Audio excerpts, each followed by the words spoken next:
이사야서 11장에 있는 말씀은 예수님께서 어떤 곳으로부터 임하셨는가 하는 것을 말씀을 하시면서 이새의 줄기에서 한 싹이 나고 그 뿌리에서 한 가지가 나서 결실할 것이라. 이사야 선지자가 처음부터 그렇게 이야기를 합니다. 이새의 줄기에서 한 싹이 날 것이라. 근데 이새는 어떤 사람인가 하면은 이새는 어떤 사람인가요? 이새는 누굽니까? 이새의 줄기에서 한 싹이 난다 그랬는데 이새는 누구예요? 다윗의 아버지. 다윗의 아버지. 다윗은 이스라엘의 새로운 왕조를 일으킨 이스라엘의 왕이죠. 이스라엘의 왕이에요. 그런데 이새는 다윗의 아버지이면서 그는 이스라엘 그 시골 마을에서 조그마한 마을에서 양을 치는 목자에 지나지 않았어요. 제가 만약에 성경을 쓰는 기자라고 한다면 다윗의 줄기에서 한 싹이 나며 그 뿌리에서 한 가지가 나서 결실할 것이라 그렇게 기록을 할 것 같아요. 왜냐하면 이새는 사람들이 잘 모르는 사람이에요. 알려지지도 않은 사람이고 일개 목동에 불과한 사람입니다. 다윗은 한 왕국의 왕이에요. 다윗은 누구나 다 알고 있는 사람이에요. 그렇다고 한다면 굳이 메시아가 이제 오실 메시아가 이새의 줄기에서 온다고 하는 것보다는 다윗의 줄기에서 온다고 하는 것이 더 낫지 않겠는가 하는 생각을 해봅니다. 근데 우리들의 생각이고 어떻게 보면 저의 생각일 수는 있어요. 하나님께서는 이사야 선지자에게 이새의 줄기라고 얘기를 하지, 다윗의 줄기라고 이야기를 하지 않고 이새의 줄기에서 한 싹이 날 것이라 그렇게 말씀을 했어요.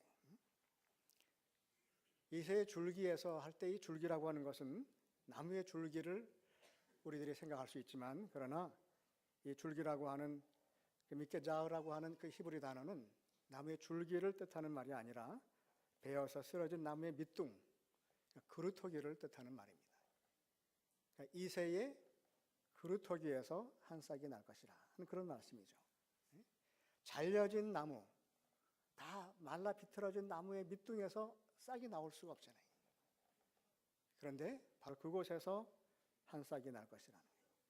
당시 이스라엘은 아수르의 침략으로 인해서 그 명맥을 유지하기도 아주 힘든 때였습니다. 그야말로 당시 이스라엘의 상황이라고 하는 것은 잘려진 나무 밑둥과 같이 잘려지고 말라 비틀어버린 그런 나무 밑둥과 같이 아주 황폐하기 이를 데 없는 어떠한 소망도 가질 수 없는 그야말로 거의 망해버리다시피 했던 그런 형국이었어요. 이처럼 절망적인 상황 가운데서 메시아가 나실 것이라고 하는 그런 말씀입니다. 망한 것 같은 이스라엘에 오실 메시아, 그 메시아는 사람들이 기대하는 것처럼 아주 화려한 모습으로 아주 멋진 모습으로 그렇게 오시지 않고 사람들의 기대와는 달리 매우 연약하고 볼품이 없는 초라한 모습으로 오셨습니다. 실로 이 땅에 오신 그리스도는 사람들이 보기에 흠모할 만한 것이 흠모하고 감동할 만한 것이 하나도 없었습니다. 그분은 만왕의 왕이시지만 왕궁에서 나신 것이 아니라 작은 성읍 베들레헴의 한 여관 마구간에서 나섭니다. 주님께서 이 세상에 오실 때 화려하지 않고 초라한 모습으로 오신 것처럼 이 땅에 이루어지는 하나님의 나라도 드러나지 않고 숨겨진 가운데 어떻게 보면 아주 초라한 볼품없는 자랑할 것이 없는 그런 사람들을 통해서 하나님의 나라가 이루어진다고 하는 그런 말씀이기도 합니다. 잘려진 나무 밑둥에서 한 싹이 나서 구원의 역사가 시작이 된 것처럼 이 세상에서 주목을 받지 못하고 묵묵히 자신의 일을 감당하는 지극히 평범하고 평범한 사람들, 어떤 면에서는 하나도 자랑할 것이 없는 사람들, 오히려 사람들로부터 손가락질 받고 조롱과 멸시를 받을 수밖에 없는 그런 사람들을 통해서 하나님의 나라가 이루어질 것이라고 하는 말씀이기도 합니다. 우리 어저께 예수 그리스도의 족보를 보면서 예수님의 조상 가운데 참 부끄러운 사람들이 많이 있는 것을 한번 생각을 해보았습니다. 한 사회에서 손가락질을 받는 창기와도 같은 여인들, 남편이 죽고 시아버지를 통해서 아이를 낳을 수밖에 없는 기구한 운명을 살아갔던 여인들, 그리고 먹을 것이 없어서 남의 집 밭에 이제 떨어진 그 이삭을 주워 먹을 수밖에 없었던 그런 여인들, 결혼을 하기도 전에 임신을 해서 사람들에게 조롱과 멸시를 받을 수밖에 없는 그런 여인들이, 바로 그런 사람들이 예수 그리스도의 조상이고 또 그분들이 예수 그리스도의 족보에 올랐던 것을 저희들이 다시 한번 생각을 해봅니다.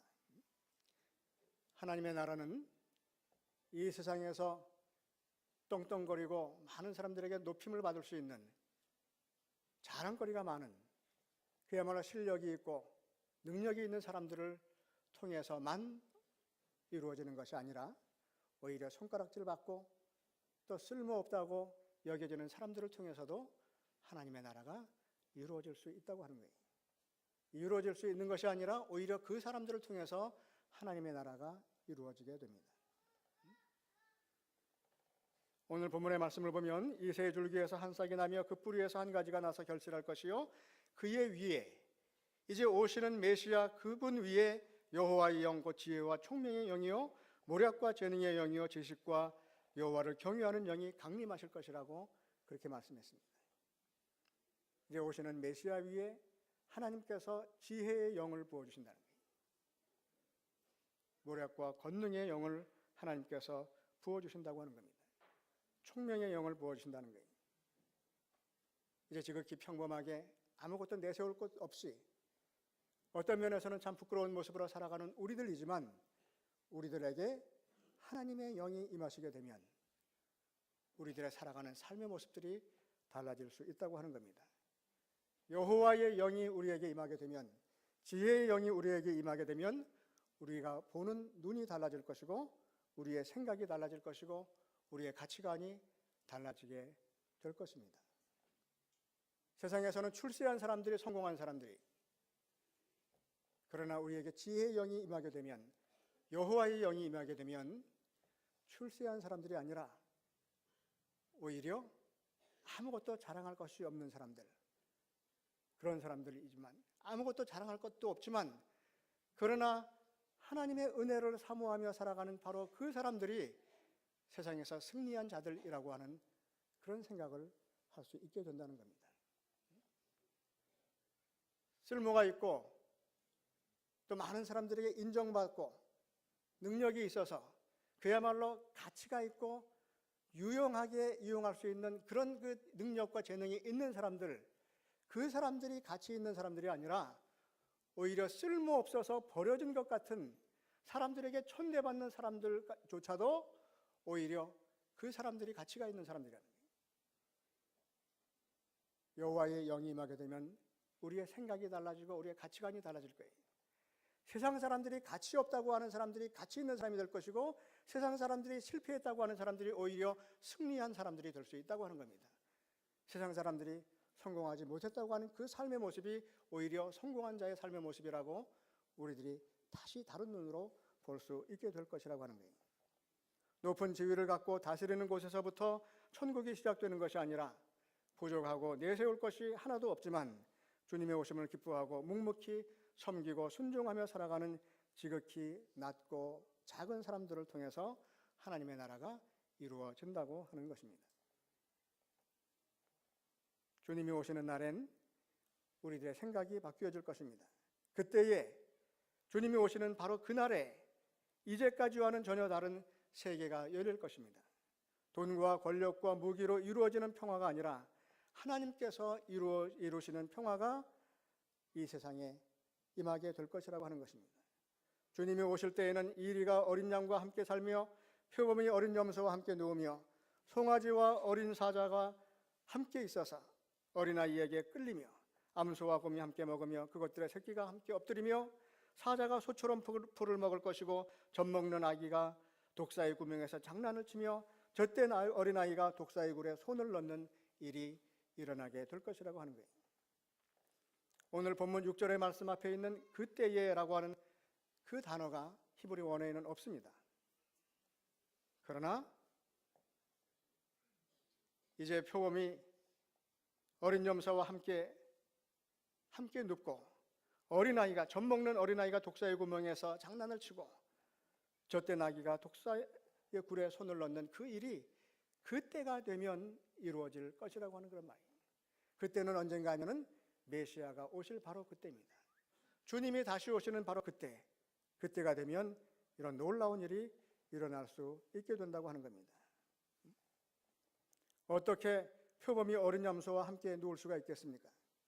어떻게 어린 사자와 송아지가 함께 있을 수 있겠습니까? 어떻게 어린아이가 독사의 굴에 손을 넣을 수가 있겠습니까?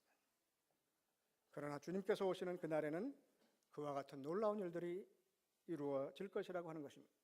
주님께서 오시는 그날에는 이 꿈만 같은 평화의 세계가 이루어지게 된다고 하는 것입니다.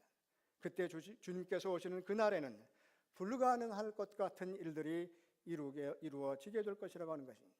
우리가 꿈속에서만 동경하고 소망하던 바로 그 세계가 이 땅에 이루어질 것이라고 하는 말씀입니다.